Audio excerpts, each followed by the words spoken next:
is the Honorable Justice Desiree Bernard, retired Chancellor of the Judiciary of Guyana and retired Judge of the Caribbean Court of Justice. Justice Bernard.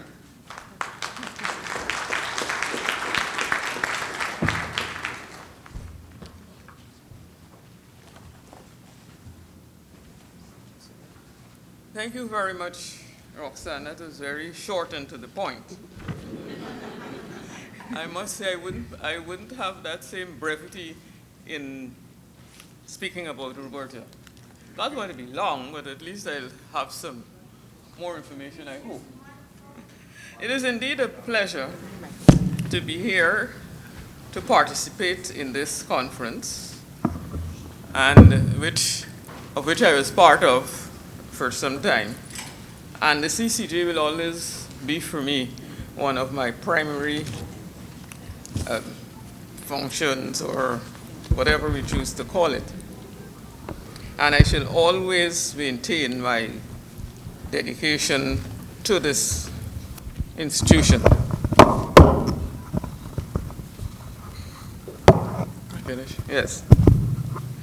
Now I'll get to the point and start off by introducing Roberta. Now, Roberta is an attorney at law who specializes and firmly believes in social justice and human rights.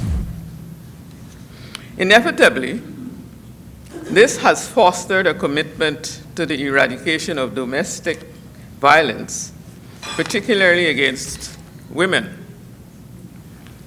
I wonder why I thought, now that I have read it, why would I say particularly against women? Domestic violence could be against anybody, male or female. Nevertheless, we're talking about a woman.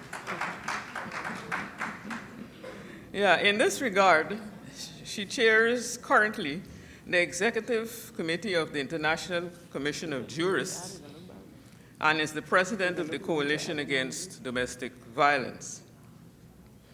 Between the years 2012 and 2016, Roberta held the office of Regional Director of the United Nations Women's Office for Asia and the Pacific, based in Thailand. As such, she was responsible for the operational, financial, and programmatic oversight of the United Nations Caribbean Office for Women. I am positive that her postgraduate qualifications in sociology and international human rights law have contributed in no small measure to her continued success in her work with the University of the West Indies, the Caribbean Association for Feminist Research and Action, the Economic Commission for Latin America and the Caribbean, and as an attorney in private practice in Trinidad and Tobago. I told you she has a very wide spectrum of things that she does. I am positive that Roberta's steadfast commitment and dedication to duty has in no small measure been responsible for her success in every chosen field of endeavor as she continues her journey along her chosen pathway and any other opportunities that may present itself. Her success is assured as she steadfastly pursues her way forward with all the dedication and commitment to serve which she has continually displayed. Now, this is about Roberta, it's not about me. And I think you have heard enough of my introduction of Roberta. In the circumstances, I will now ask her to make her presentation. Thank you very much.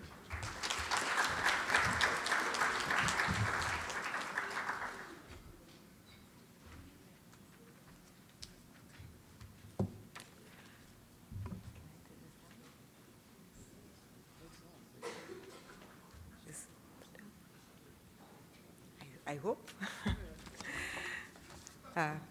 Good morning, ladies and gentlemen, friends, distinguished colleagues. Thank you very much, Justice George, for your chairing, and of course, thank you very much Justice Bernard, for your introduction. I want to start off by thanking the President of the CCJ, Justice Saunders, for his kind invitation for me to participate in this 6th CAJO conference. And I also want to say that I was so very moved, and I'm sure many of you were as well yesterday, by the flag bearing. You're nodding, by the flag bearing ceremony. I think I almost really came to tears to see the way in which CAJO and I suppose CCJ has embraced and is giving us the message that we are all in this Caribbean civilization project together, that they see all of our diversity and understand the equal value of everyone in this region. So thank you very much for that object lesson yesterday.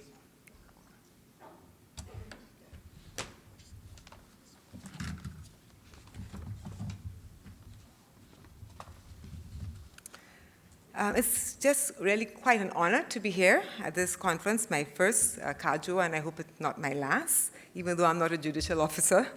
And also quite an honor to be introduced by you, Justice Bernard.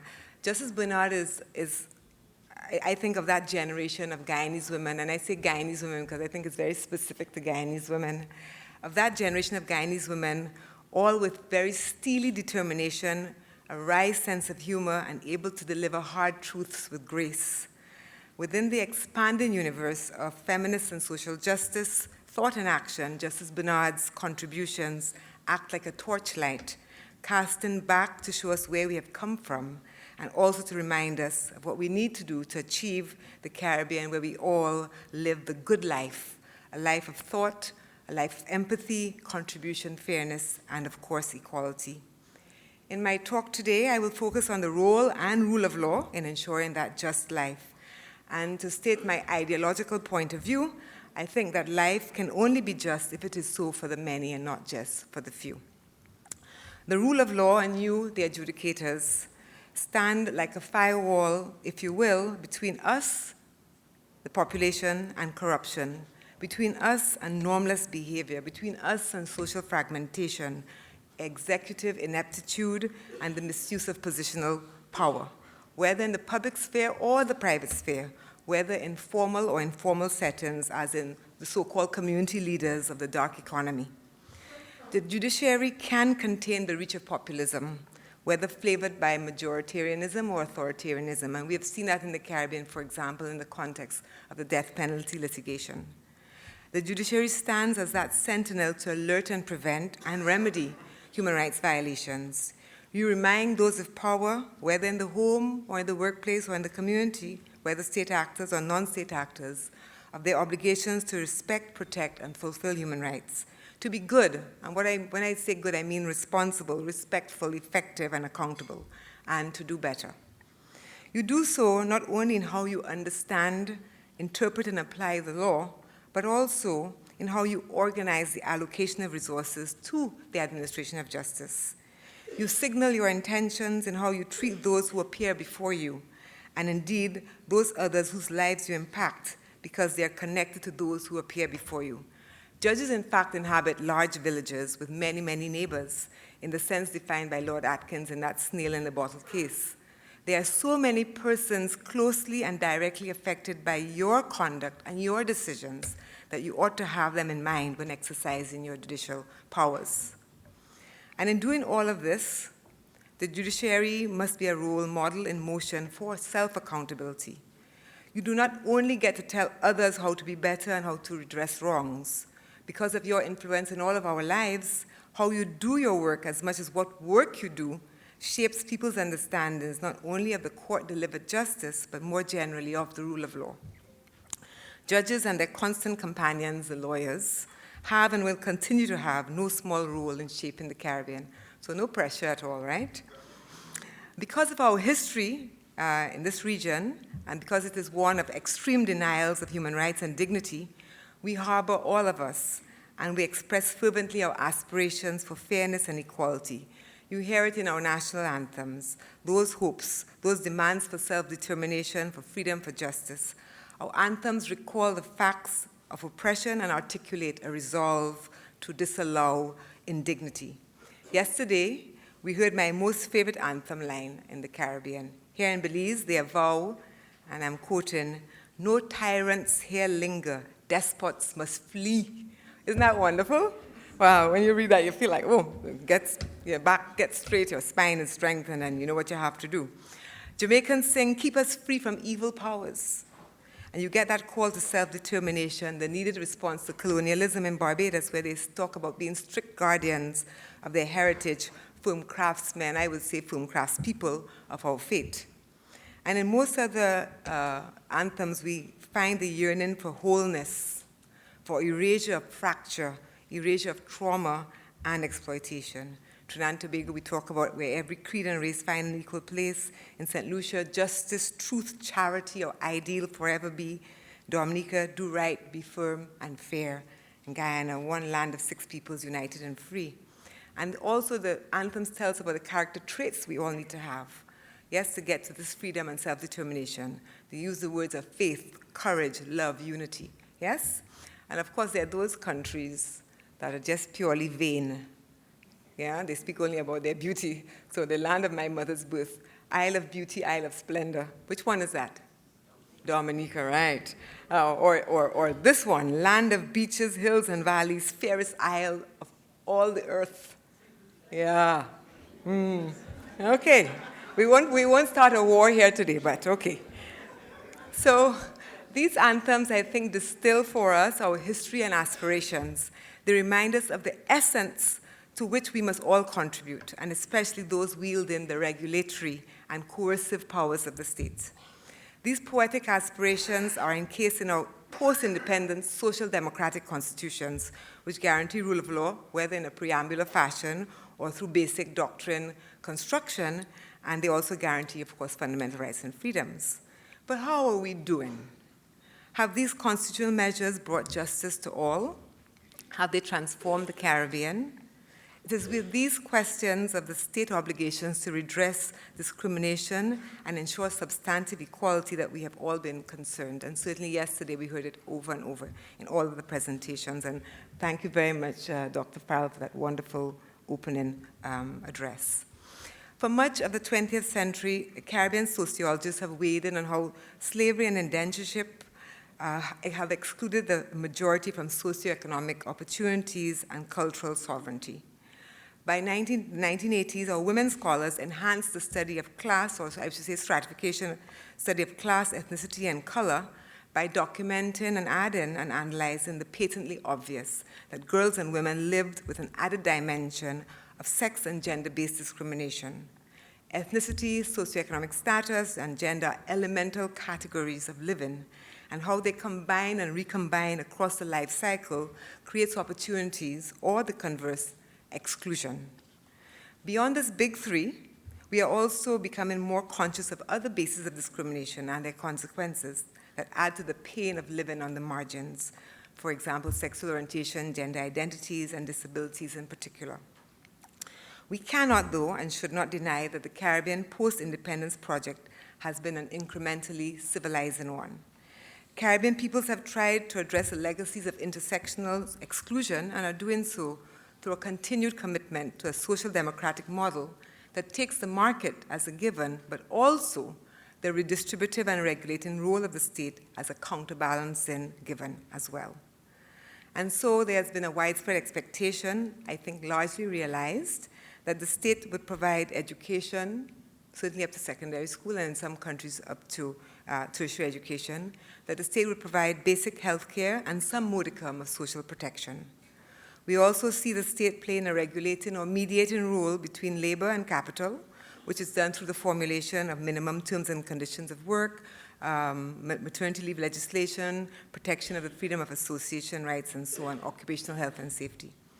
And access to justice and the rule of law have been part of this social democratic compact. And so we have made progress, and we have to acknowledge that. The Caribbean is a better place than it was in 1937, than it was in 1960. And all of us in this room are products and beneficiaries of this progress. Education has been the gateway, and in this regard, the University of the West Indies has had an outsized impact for many of us, the new privilege, as Dr. Farrell reminded us yesterday. However, inequalities continue, and the transformation is not complete.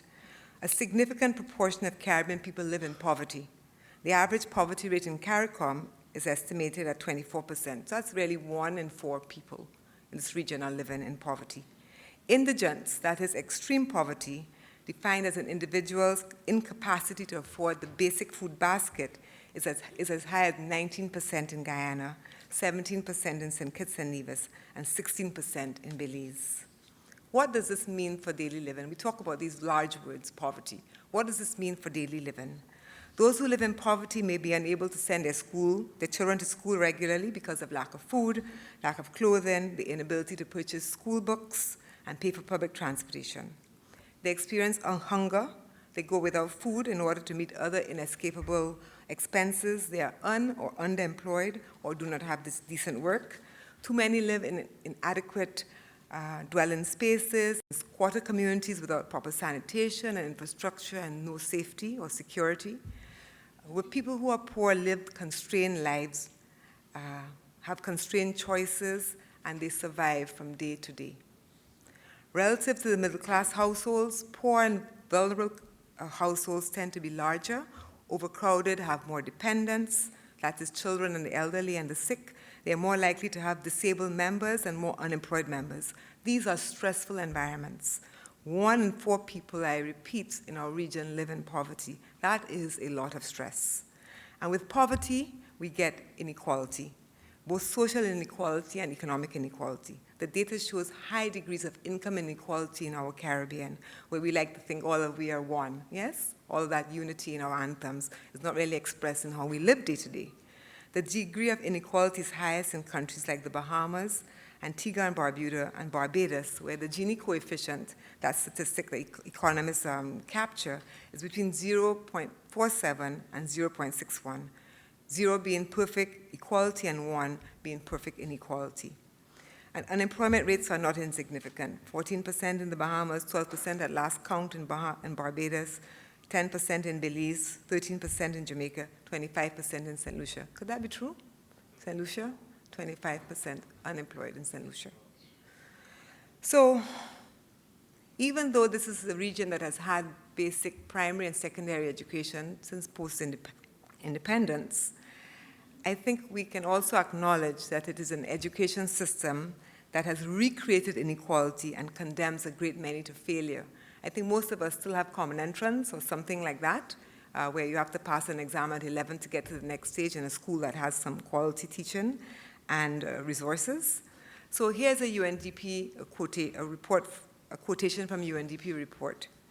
For the Caribbean as a whole, only 1 in 4 children, 1 in 4 children, achieve the minimum standard of 5 passes in the Caribbean Examinations Council lower secondary examinations. 1 in 4 children. And in fact, there's some data to suggest that at least 25% get under 2 passes. So you have a significant number of children who are not getting through the education system with competence and self-esteem and good prospects for the future. The report continues, the problems of school dropouts and absenteeism are not unconnected to household poverty, household dwellings and neighborhoods which are unconducive to study and good prospects of successful examination performance. And of course, issues of quality of schools are germane, as well as adolescent pregnancy, gang violence, and peer pressure.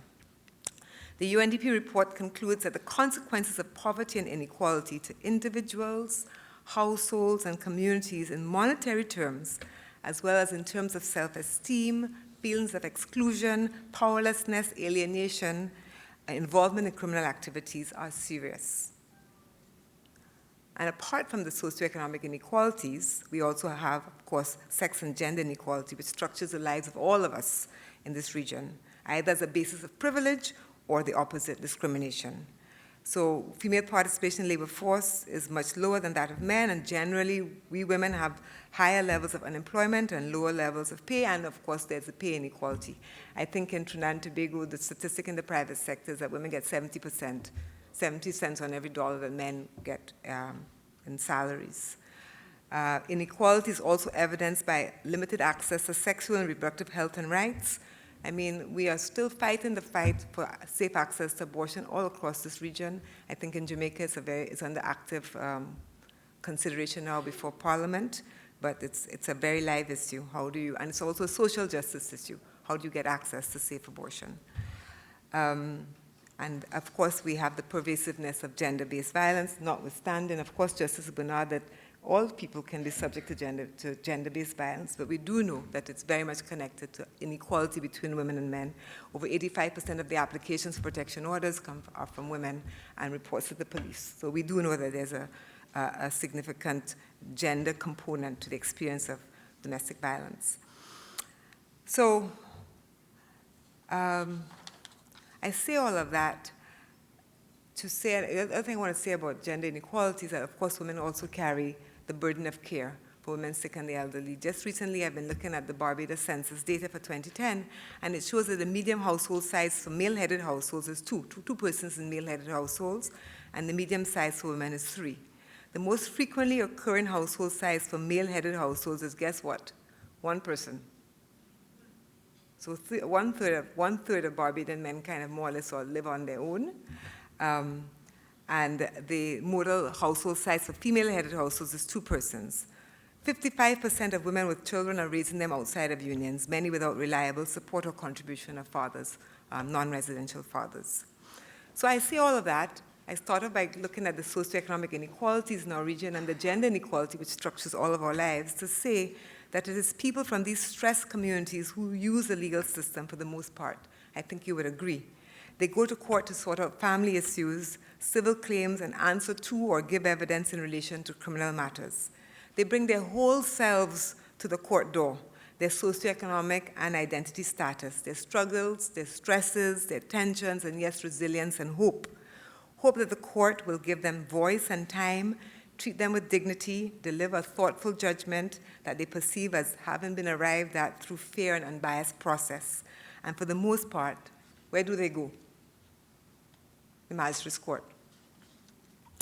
Are these courts sufficiently equipped to deal with these populations in a way that does no further harm, in a way that does not reproduce inequality, does not reproduce feelings of exclusion and powerlessness? I think the answer is perhaps not, or insufficiently so. Inequality is a frame upon which the administration of justice system, I think, is constructed. This we can see in 2 main ways. Firstly, most who use the magistrate's court are struggling with income insufficiency and/or unequal power dynamics in their lives. Many come to court vulnerable, that is, with a pre-existing fragile condition. But the system from which they seek help is itself hamstrung by inadequate allocation of resources. And this inequality is caused in part by the dual or 2-tier system, Magistrates Court, Supreme Court, which we have inherited and continue. The numbers tell the story. Approximately 95% of the cases that come before the courts are filed in the magistrates' courts across the region. Yet, oddly, in most jurisdictions, the number of, or quite a few of them, the number of magistrates are more or less the same as the number of first instance judges. I didn't know that until recently. It was quite shocking for me. And I don't want to pick on Trinidad and Tobago, Justice Archie, but the reports from Trinidad and Tobago are really wonderful and quite complete, and there's a long time series of them, so they are our first recourse to make some of these points, but I'm definitely not picking on Trinidad and Tobago. So Trinidad and Tobago, the 2017-2018 annual report of the judiciary shows that 165,000 cases approximately were filed in the magistrate's court. Of course, about 100,000 were related to traffic matters. And anyone who drives in Trinidad would not be surprised at that high rate. And there are 46 magistrates, I believe. I think that's what I understand, more or less. So we can deduce on average that each magistrate handles 3,000, on average, just looking at new file cases, 3,590 cases annually, or 299 cases per month, or 15 cases per day. And if we leave aside the traffic matters, that would mean 6 cases a day. This is on average, and it's not even so accurate because we're not looking at matters that roll over from previous years. I'm just doing a kind of a calculation based on the new cases filed to make the point that there is quite a high load on the magistrate's court. Contrast this with data from the High Court. In Trinidad and Tobago for the year 2017-2018, 4,634 criminal and civil cases were filed, 5,000 646 family court matters were filed, a total of 10,280 cases. And as I understand it from the reports, and I may be wrong, I stand to be corrected, there are 49 high court judges and masters. On average, judges and masters hear 209 cases per year, 17 cases per month, and approximately 1 case per day. I suppose that's a result of the case management as well. For Belize, the magisterial number is 27,000, roughly, 27,253 for 2015. With 12 magistrates, that works out on average to be 2,271 cases per magistrate annually, or 189 cases a month, or 9 cases a day. Yeah?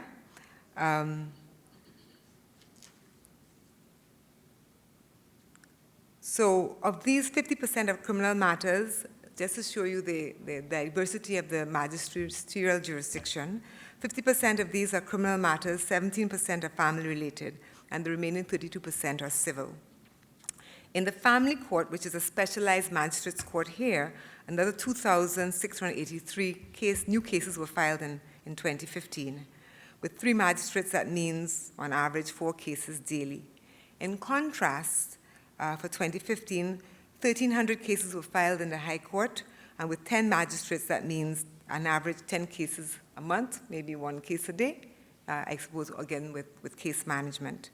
I don't have the data for the Eastern Caribbean, but I would imagine the ratios would probably be quite similar. And neither do I have, with apologies, the data for Jamaica. Using the ratio of magistrates to cases filed as a proxy, only a proxy, for budgets, I think we can agree that there's an under-allocation of resources to the magistrates court. And it is not difficult to work out the implications for access to justice. With extensive and multidimensional caseloads, magistrates are and have been overburdened. Persons who go there are likely to experience delay, we know all of that, even in urgent matters, such as applications for protection orders.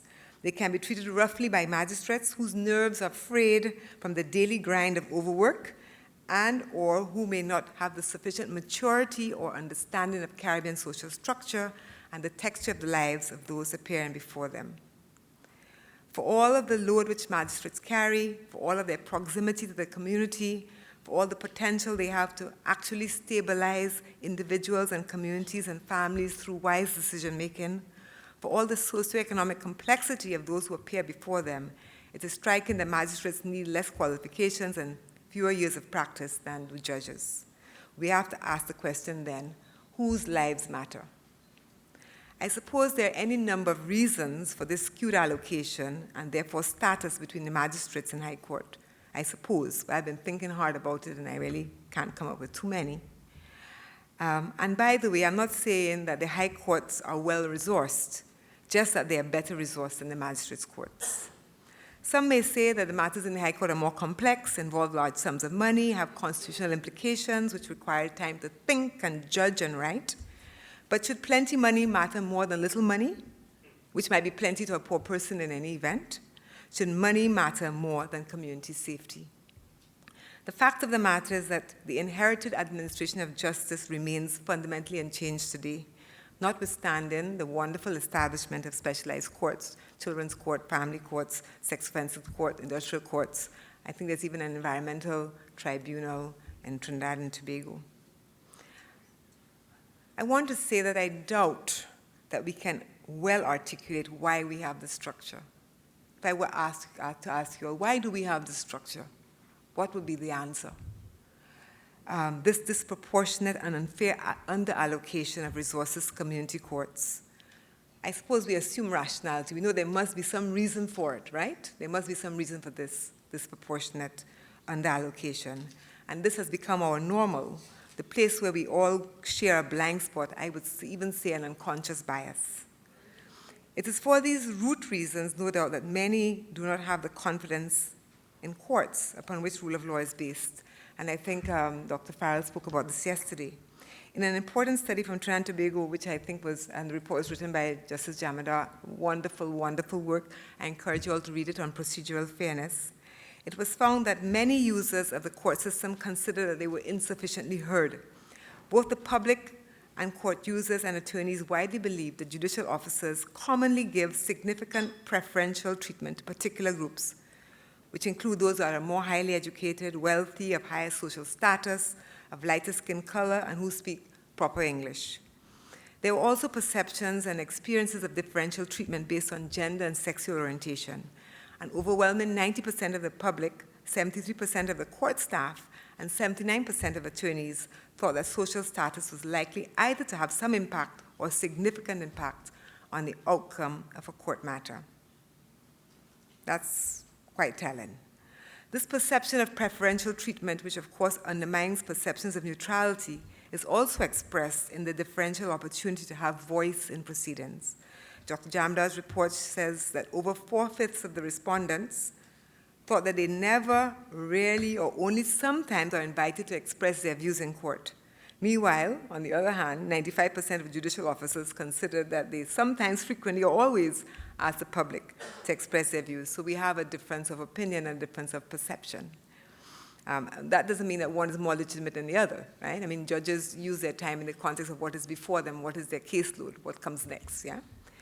Similarly, users express a general feeling and experience of disregard for their time, their commitments, and their personal affairs by judicial officers, court staff, and court systems. Matters are constantly postponed. Matters often take years to be dealt with. And the wonderfully transparent report on procedural fairness also reveals a general feeling and experience of unpleasant and disrespectful treatment from both court staff and judicial officers. This disrespect, the report tells us, is signaled through tones of voice, eye contact, body language, and discourtesy. I have to just give a short anecdote. Years ago, in my 20s, my husband had maybe his first case. I don't know if it was his first case, but he was a young lawyer. And he went to the court in Tunapuna Magistrates Court. And he's a young lawyer. He must have had an obscene language case, nothing much. But he walked with like 15 books, law books, and he was prepared to make his argument. And of course, I was prepared there to support him in making this argument. So I sat down in court, full, packed. You know, those days magistrates had 15 matters on their list, waiting for this man to get his turn to make his argument. That's since 9 o'clock. 2 o'clock, I'm still waiting. And then the policeman turns around and he looks at me, because by that time there are a few people left in the court. And he said, "But you're not dressed for this court appropriately." I think I didn't have enough sleeves. And he just cast me out. He said, "You have to leave." And that's just a small thing. But you see often in court, you know, even the court users, the police are talking to the public in this way, this kind of very disrespectful way. "You shut up, get out, go out." You know, that's part of the court experience for many, that disrespect. And it's not just, I mean, I think it's the atmosphere. And people already go to these courts with dread. And then, you know, of course, they have to, you know, be treated in ways that are less than humanizing. I want to say, apart from the Trinidad data, there's also a 2017 IADB report, Inter-American Development Bank report, that found that 1 in 5% of persons polled in 5 Caribbean countries say they have no trust at all in the courts to provide a fair trial. Trust is lowest in Jamaica and Trinidad and Tobago, where 34% and 17% respectively have no trust in the courts. The majority also thought that the justice system yields to political pressure. It has been posited that legitimacy is comprised of a number of dimensions: distributive fairness, procedural fairness, and effectiveness. And if that is the case, then it seems reasonable to conclude, as Dr. Farrell did yesterday, that the legal system's legitimacy is constantly threatened. In an really interesting study on legitimacy of law and legal systems in Trinidad and Tobago, which is really focused on police using impact data, the researchers found that Trinbagonians' perceptions of legitimacy, and they defined that as obligations to obey and institutional trust, were bound up in perceptions of procedural justice, the quality of treatment received and the quality of decision-making. So legitimacy and procedural justice are very much tied up in the minds of people who use the Trinidad and Tobago courts. And so where the majority of users consider that they're getting short shrift, are made to feel uncomfortable in a place where they already approach with dread, all of this undermines the rule of law. And whether the public has a definition of this complex concept or not, they know that something is wrong, fundamentally amiss. And I think it's not just the public. I came across a newspaper article recently which was reporting on a speech given by Justice Cornelius, who I think is here somewhere in the room. And I just want to quote, use her quote, because I think she captures also a paradox.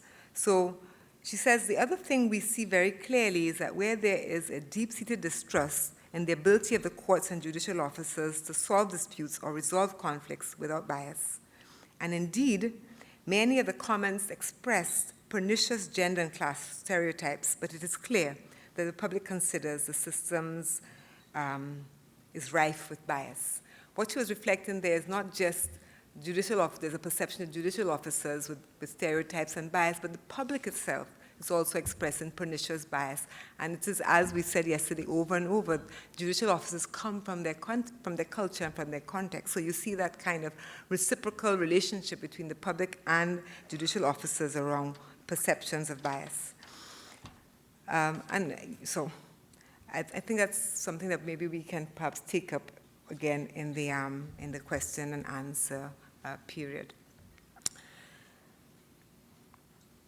So I want to just say a little bit about the rule of law, which we may not have, the clearest definition of, but I think all of us in the public feel that we understand what it looks like and what it feels like, especially when it's not there.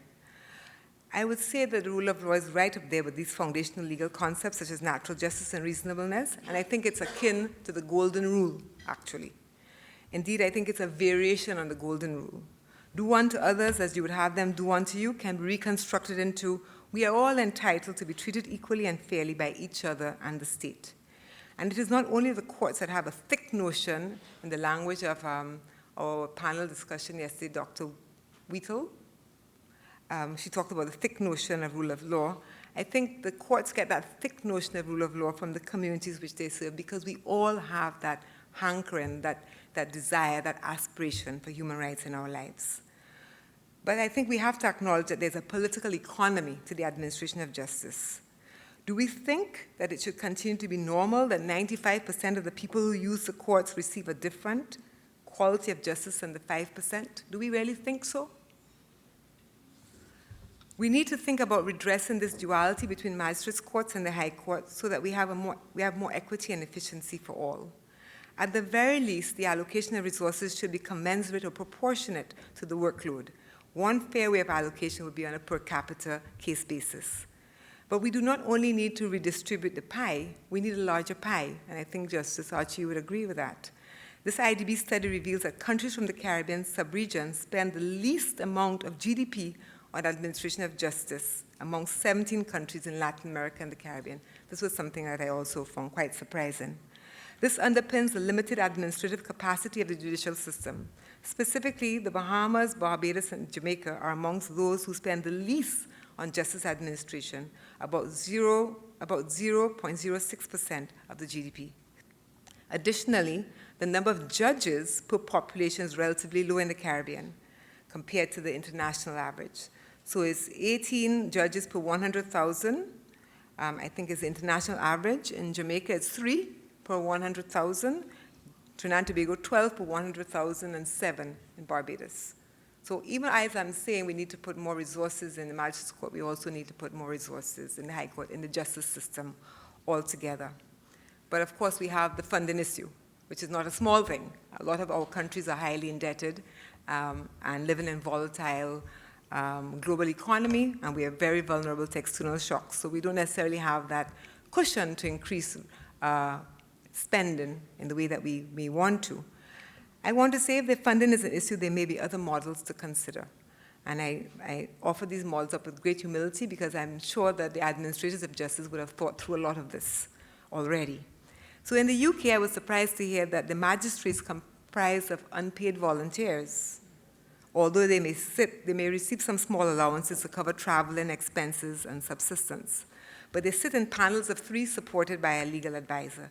And they hear 95% of all criminal cases can impose sentences up to 6 months. And the 2016 House of Commons review, so this is an ongoing institutional arrangement, the review of this magistracy included recommendations for improvements to the recruitment process, So attracting more diverse candidates, making sure that training needs are adequately met, and improving the appraisal system. Might be this something that we wish to consider in the Caribbean as a pilot somewhere? Justice Archie says no. But I do think that there's something there, because I think also we do have to deal with the backlog. We do have to deal with timeliness, and this is a way of doing it. Of course, their volunteers are highly skilled and highly trained, but just a suggestion. Or in the Netherlands, they have e-court, for example, which everything is done online. You file your affidavits, the judge looks, asks questions online, and he delivers judgment online. So there may be other ways in which we can get to more speedy, respectful justice than we have now. At the level of recruitment, I think we need to think about interdisciplinarity as critical for qualifications. We need a judiciary populated by persons with social science, social psychology, criminological understanding. And this diversity of backgrounds is likely, I think, to increase the alertness of the justice system and not recreate inequalities.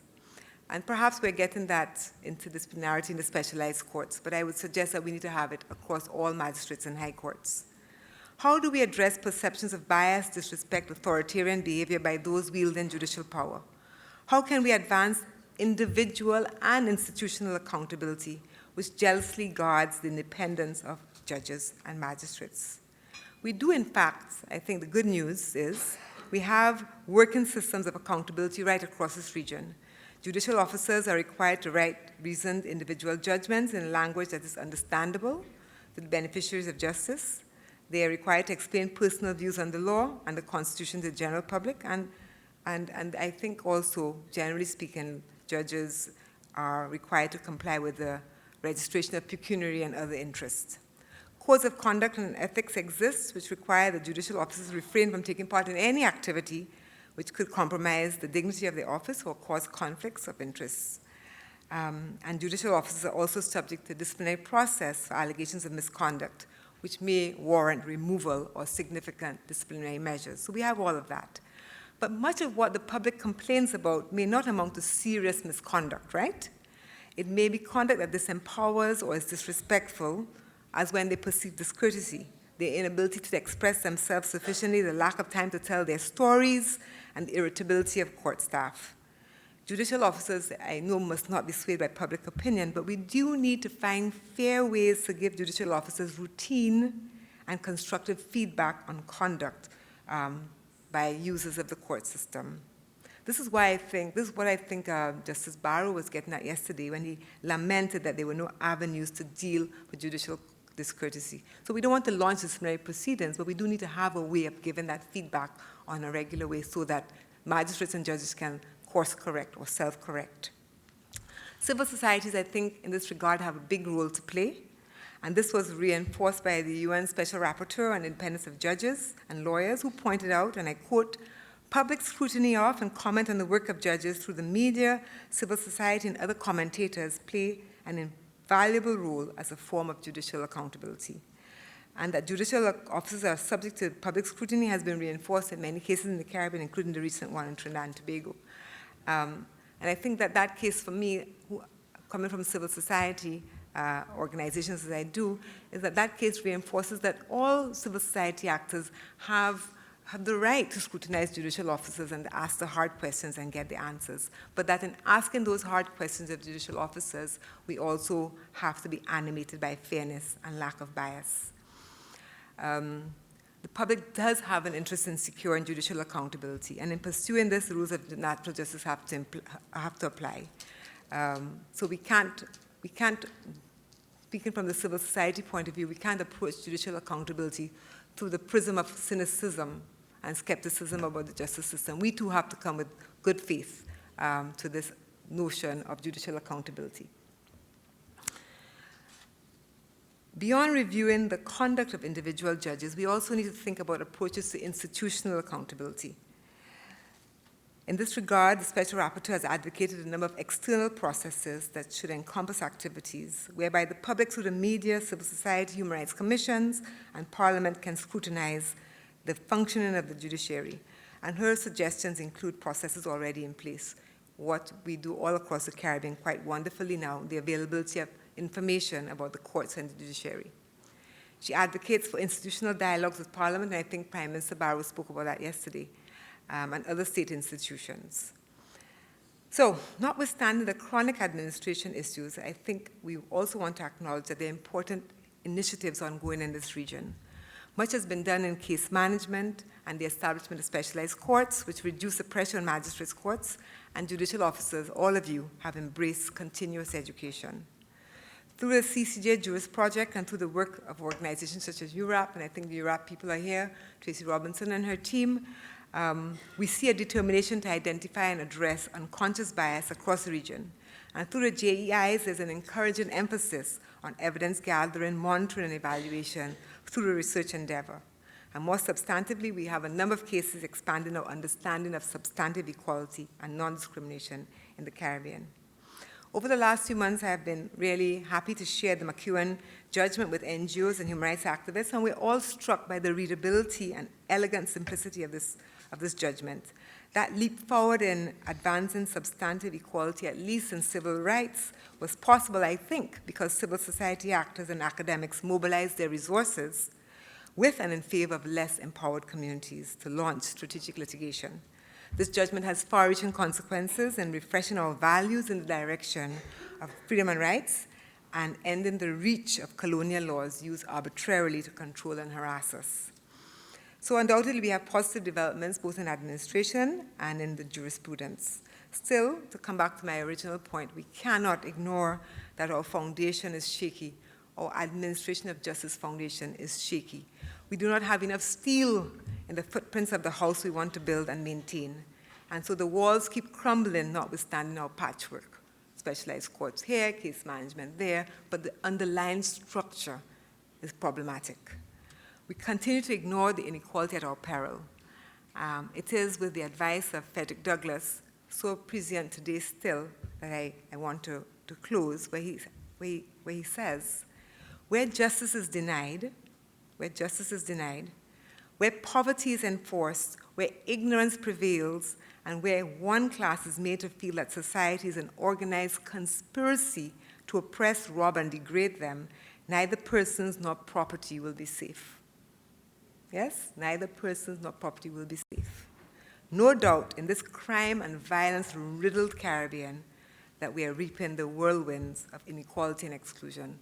We cannot just keep closing our eyes and moving on as if nothing is happening around us.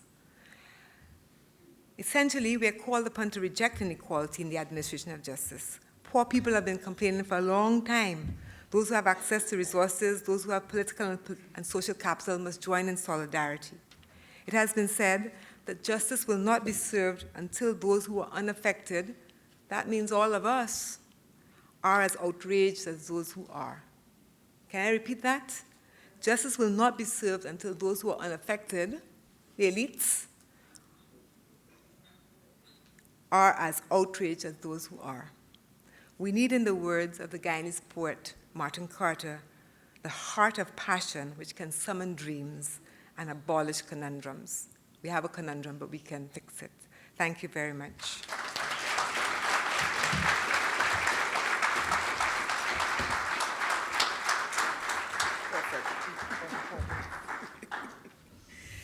Perfect timing. Thank you very much, Roberta, for an excellent presentation. Roberta's speech, I'm just going to briefly highlight some takeaways for myself on the rule of law, as said clearly from Dr. Farrell's presentation yesterday on judicial conduct, and both presentations, of course, speak to our roles as judicial officers as guardians of the rule of law. I noted especially that Roberta highlighted the allocation of resources to the different tiers of our court system and how this can exacerbate the inequalities that are often inherent to persons with various vulnerabilities who access our courts, more so the magistrates' courts. And of course, both presentations from yesterday and today have spoken to confidence in the judicial system and, importantly, our accountability. So, we will open the floor for questions. Luckily, we do have just about 20 minutes, 25 minutes. I see some hands. Chief Justice Archie, or let me make some notes so we can get order. Chief Justice Archie, Yeah. and I think, Okay, it's both a Avalon. kind of comment and a question. First of all, thanks, Roberta, for a very comprehensive presentation. Um, and it's really good sometimes, although sometimes it's difficult to listen to our feelings and vulnerabilities. I just want to tell you that to share that there is some good news, some of which we are aware of, in terms of the distribution of caseloads, in that we are on the verge of eliminating preliminary inquiries altogether, taking traffic out of the magistrates' courts, and transferring the domestic violence jurisdiction to the Family and Children Division. So in terms of the number of cases per magistrate per day, that is about to improve. But it is a truth that the judiciary is significantly under-resourced. We operate with something like less than a half of 1% of the national budget every year, when the UN recommendation is between 1.5% to 3%. I think the number of magistrates is probably actually closer to 60. So, but I mean, the point, it doesn't invalidate the point you've made.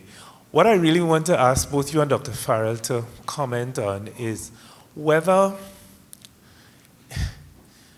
there may not be some inherent tension between what you have observed and what the surveys have shown about that sense of felt procedural justice.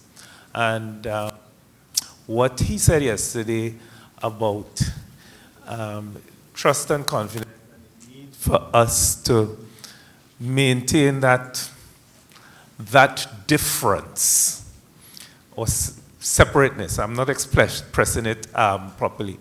But I think he is right in the sense that we are creatures of the society in which we have been socialized. And we have a funny way in which we wield and relate to power.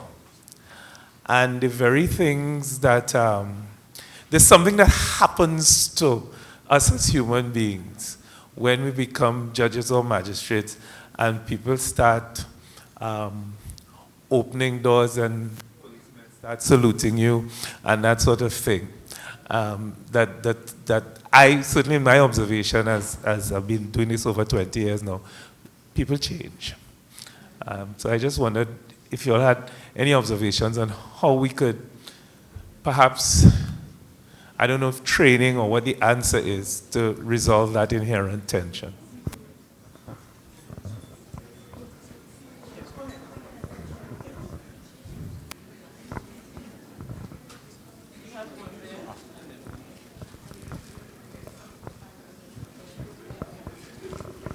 I have two questions, one for Dr. Farrell from yesterday. You attended to use a female pronoun when you spoke about bias and corruption as it relates to judicial officers, and I wanted to know if there was a reason for that. And to Roberta, I did presided over domestic violence matters, both as a young magistrate and a much more experienced magistrate. And when we speak about under-resourcing, and if I could limit it to that area of law, in my opinion, the resources that are required relates to a multidisciplinary availability of resources when you deal with partner violence. Because it didn't matter so much my years of experience, but more to have access to medical professionals and psychologists and other persons who can understand the background and the perspective that the abuser, as well as the abused, the person, because many times, as we know, sitting as magistrates, the persons who are the victims of the partner violence, in spite of our adjudication, goes back into the relationship. There are a significant amount of them. So the resources that we need isn't limited to a percentage of the GDP in dollars and figures, but really, I think, and I don't know your opinion, that the expectation on us is not consistent with reality. We just take one more and then we go to the panel to have Really, a couple of observations. One is, can I say what an incredibly powerful point you make about magistrates' courts and the High Court and the mismatch of resources, and resources in every sense, not just money and premises. And it occurs to me that one helpful thing would be if every Chief Justice and every High Court judge was obliged to sit for, say, a couple of months a year in a regular magistrate's court, and not just for a day when they turn up and everything's been painted and everybody's banging and scraping, but for a continuous period of a few weeks. I think that would be a very good discipline. The other thing is, in relation to lay magistrates, volunteers, there are lots of problems related to that, and I think it would need quite a lot of research and quite a lot of speaking to people in England about how that has worked more recently. It's a long tradition of lay magistrates, but recently there are problems. So those are just two observations.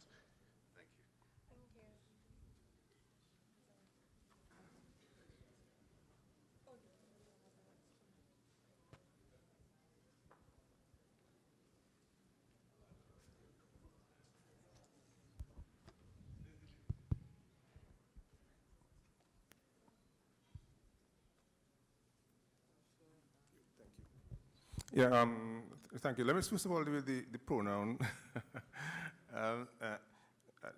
When you're writing something, you'll see in the paper that's been circulated, I actually alternate the pronouns between his and her. Instead of writing his/her all the time, I write his for some things and I write her for some things. And I was very, in that sense, I hoped I tried to be gender sensitive. If it turned out that the hers was associated with corruption, I'm sorry. I can always go back and change it. Or they, or it. I understand it is used these days. To Ivor's point, and if I'm sorry, I may say Ivor, he's absolutely right, I think, about how accession to power affects people. We see it absolutely the worst with our politicians. Those of us who have friends who have become politicians are astounded at the complete change in the behaviors that we see as a result of people being put into positions of power. And I think that it has something to do, in a way, it's compounded in our very small societies that we operate in.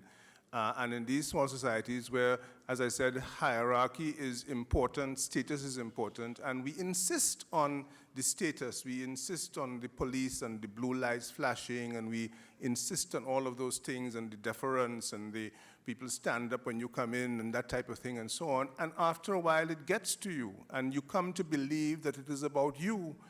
And that's a very dangerous thing. So therefore, one of the things that people have to do when you are in those positions is that you have to intentionally ensure that you keep yourself grounded.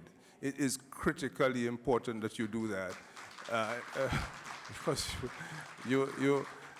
now, having said that, I make a point which is also might be seen to be a little bit contradictory to that, which is to say that you also have to maintain the myth and the mystique of the office. That is also important. And I said it's important not so much for you, the robes are important and so on, you sit up on the bench and so on, but because in our societies, familiarity breeds contempt.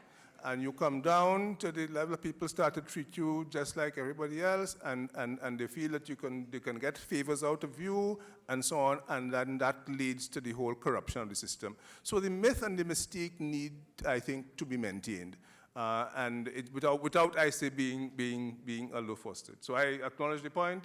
Power is dangerous. I don't know, and. It's an aphrodisiac. That's about the word I was. That's the word I was just about to use. Yeah. Okay. Thank you. Yeah. I'm not so sure. So I'm talking and thinking at the same time, which is not a good thing. Judges usually think and then they write, but I'm doing the same time. I'm not so sure about the mystique point. I do think, of course, judges have to be at arm's length from a number of social processes so that, you know, the impartiality is maintained. But I guess I don't know that we have constructed consciously a value system around power in the Caribbean, a positive value system. So you hear, for example, in Singapore, there are Asian values, that Nordics talk about the humility values. They talk about what would be the values that animate behavior, and it is clear to everybody what the norms are. I don't think that we've done that in the Caribbean. What are the Caribbean characteristics that we want to hold on to and infuse our justice system with? I've been thinking a lot about Caribbean values generally, and I think one of our Caribbean values is joy and ease. You can call it familiarity that breeds contempt, but the good side of that familiarity is that we quickly get to a level of ease and trust with each other, which I think is a positive thing. Now, you can cross the line. So how do you maintain, being that balance, I think, is important. Understanding that all of us, most of us, are 2 or 3 generations from, let's be clear, the cane field sugar workers. We're not far away. I grew up in Barbados. The plantation was still around and working in the 1960s. So we are rooted. We are the people. We are rooted in the people. We are rooted in our culture and in our history, and we have to remind ourselves of that. Now, when we don't remind ourselves of that, somebody should remind us. Yeah, so again, that comes back to the accountability. What is the feedback mechanism that can be put in place where judicial officers get that check-in from their community? So I agree, but I'm not, so I have to think a little bit more about the mystique, yes. In relation to the domestic violence question, I think you're quite right. Expectations are not commensurate or consistent with the reality. One thing I did not say is that in the statistics from Trinidad and Tobago, but I think it holds true for the rest of the Caribbean, the number of applications at magistrates court level has steadily increased since the 1990s. In essence, the magistrates are called to answer social problems that are in the making somewhere else, in systemic breakdown, in political polarization, in social exclusion. Everything ends up before the courts, which courts are not really meant to deal with that. And so therefore, of course, judges and magistrates get the hard part of it, because after you can't get recourse anywhere else, you end up in the courts. But the courts can't help you either because they're overburdened, that kind of vicious cycle. So I think we also have to be thinking, and this is where civil society actors come in, how do you work with the civil society actors to build that pressure on the executive to give the resources, and not only financial resources, but all the resources you need for the courts to deliver the justice that you want to deliver and that the population expects from you. And so yes, of course, you do need the range of understanding. You need the social services, and I think that's what the specialized courts do. They bring the social services to the problem. Now, Justice Archie, I would also say that I think specialized family courts or domestic violence courts carry their own dangers of over-centralization, in particular in poor communities where you have to come from Debe or Cedros to where, how much money you have to pay to get your transportation. So, I think we have to think about improving the justice system wherever it is, not just centralizing. So, for example, I hear in the UK, in the context of lay magistracy, that their goal was to have a court no more than 90 minutes of travel for anyone. So they actually have a kind of indicator of accessibility. May not work for us, but I think we have to think about indicators. Yes, I actually wanted to recommend the abolition of the distinction between High Court judges and magistrates, but I felt that might be going a bit far. So the compromise would be periodic visits, yes. But we do need to think about that. Why do we have that distinction? Let's think about that some more. Put your minds to that. Is there a reason for it? Do we need it? And there's a lot of murmuring, so I'm sure you have lots of points on that. So I want to stop there. Yes, I saw some hands. Mr. Abel, Chancellor Cummings-Edwards. The back first, please. Oh, I see Nancy Flatters, yes? Oh, Chancellor has the mic ahead of you, Courtney. We're not hearing.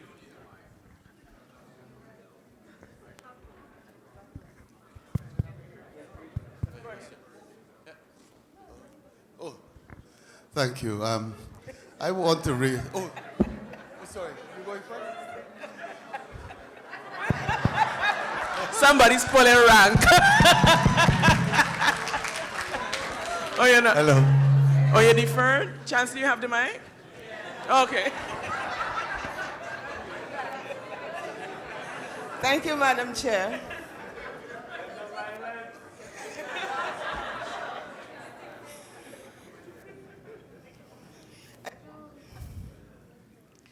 Wish to applaud both speakers for yesterday and today and the presentations. They were comprehensive, excellent presentation.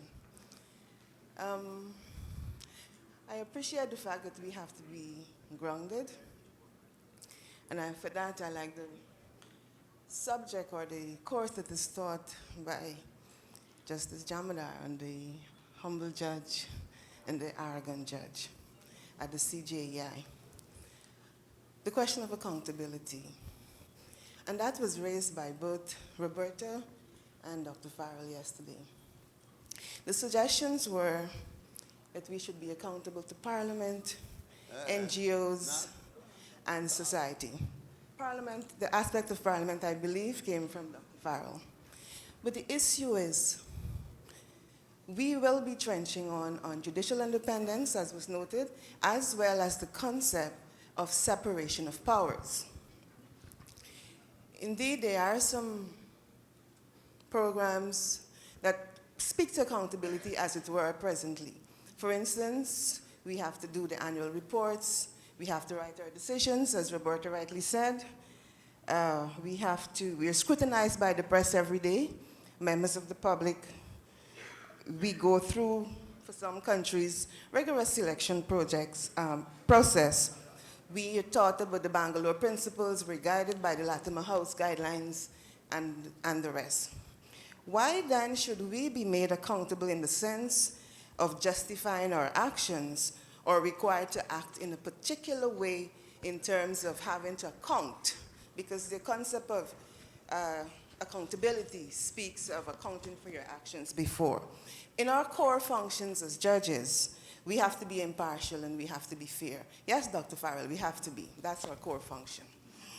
And however we do it, it's one thing, but we have to be core. We have to be fair in our decisions.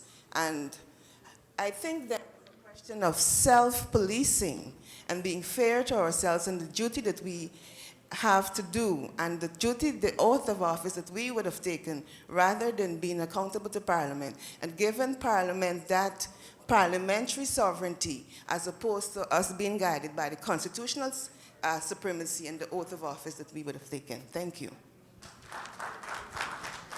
Yes, Courtney. Yes, I'm going to be a little controversial as usual and extend the point that the learned Chancellor just made and speak to our relationship as one branch of government with the other two branches of government. And frankly, I'll lay my cards on the table straight away. My view is that we are the poor relations of the three branches of government. And it is something that we have to address, and that's something that has to change. For instance, I was very impressed with the situation in Jamaica recently in relation to Chief Justice Sykes, where the executive sought to put him on an acting appointment as Chief Justice. And the whole judiciary, if I am correct, tell me I'm wrong, came out and supported Justice Sykes, and they had to bow to the situation and correct an obvious error that they were falling into. So I'm very concerned. I'm very concerned about, and this extends on what Justice Yonette Cummings was just saying about our relationship with the judiciary. And I think a lot of the disrespect that we get as judicial officers from the public is a side wind, a side sweep from the fact that the public perceive us as being weak, especially in relation to the political directorate. And I think if we stand up to them much more, we will earn a lot more respect from the public. Yes, I think, Ms. Flatters, you had wanted to make an intervention? Yes. I have a pretty big voice. And as a Canadian, we are the world's apologizers, so I'm sorry if I don't frame this as well as I might have. I was struck, Ms. Clarke, by your the ending of your presentation, we can do better. Picked up by the Chief Justice saying, judicial education, where does this fit in? And I'm wondering if from a treatment perspective, so all litigants who come before courts feel that they have been treated fairly and justly and they've been heard and listened to, would training, skills-based training on communication, relationship building, and demeanor and approach and working with the public, do you think that might assist in, for those users of the court and they're feeling that the treatment that in one court, another court, before the judicial person they're in front of might assist in ameliorating some of the problems that you set out just in the way we do our work. It's not, so it's what we do, but how we do it as well. And I was interested in that. Good. We're just about running out of time, so and I would like to try to, so we don't go off track, have the responses from our panelists, and we'll take a wrap. Yes.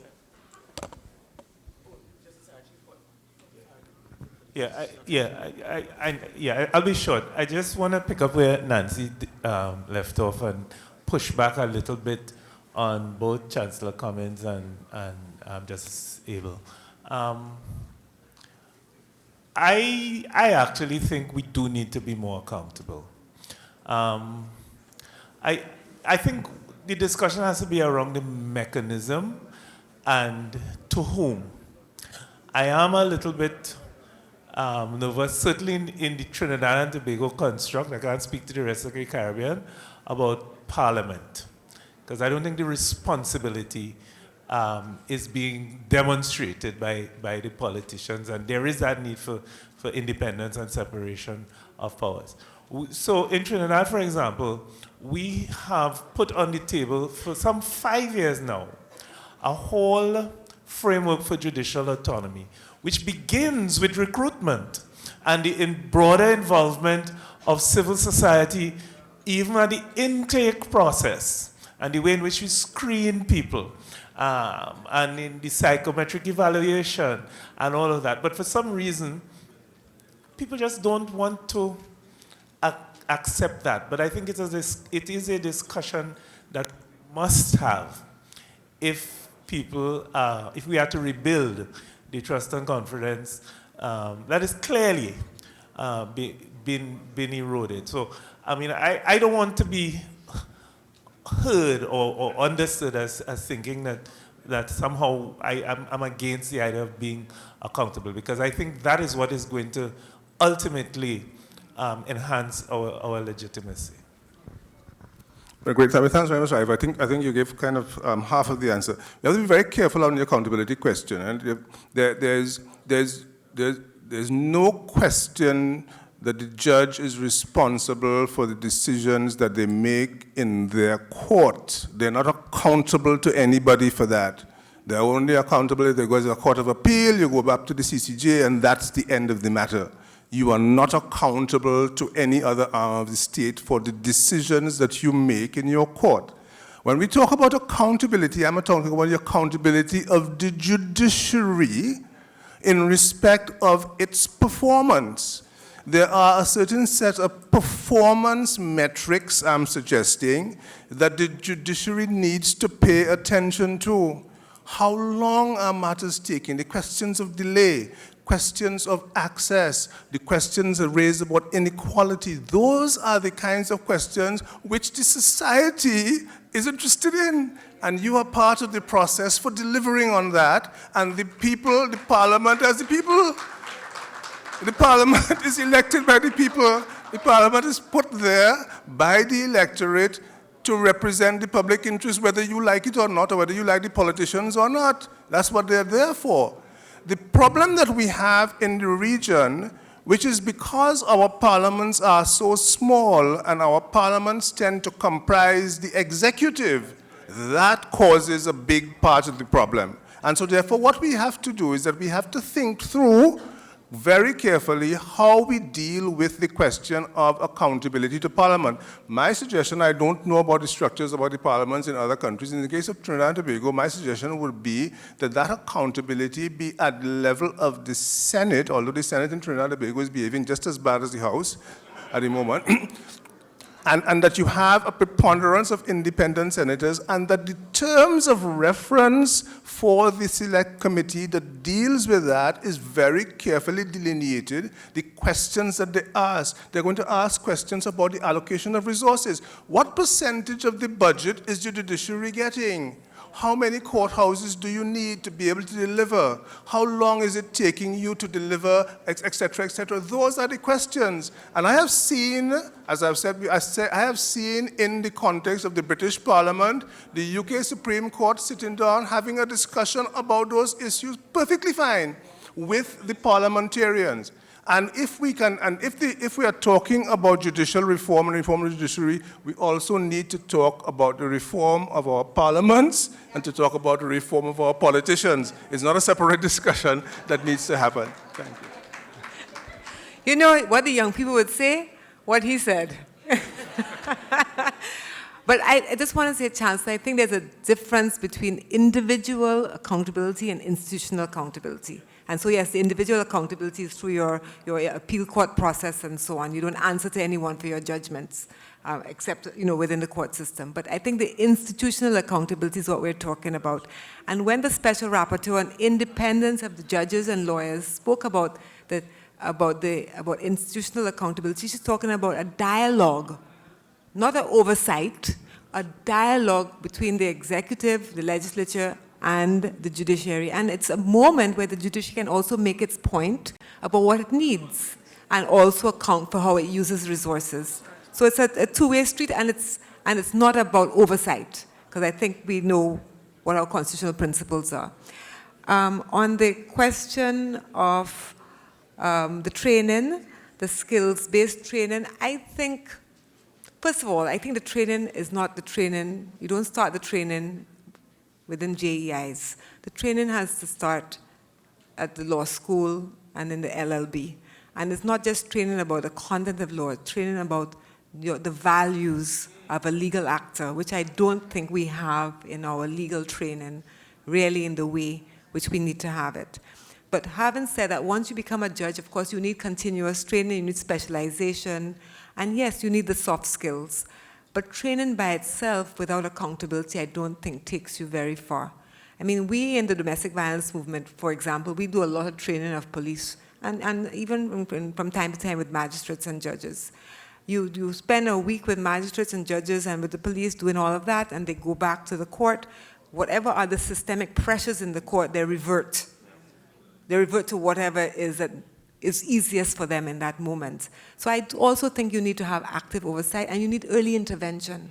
You don't want to intervene with a judicial officer when there's been serious misconduct. If you see something, a trend, you intervene at the moment of the trend is observable, and you call the person and say, let's talk about what's happening. I think what we do in the Caribbean is that we wait for crisis. And we can intervene well before crisis, and we have to start doing that. Good, thank you very much, but I will give the last word to Chief Justice Benjamin, yes, our host.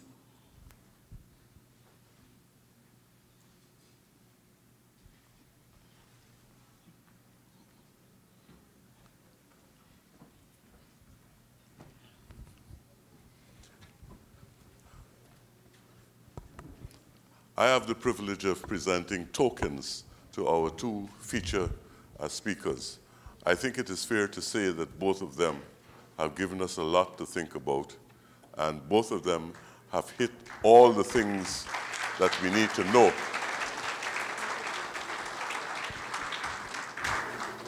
And for that reason, we're presenting them with tokens made from Belizean wood, and just to demonstrate it's symbolic, there's a hand with a gavel. And it is my pleasure to present one to you, Dr. Farrell. We're going to change the order.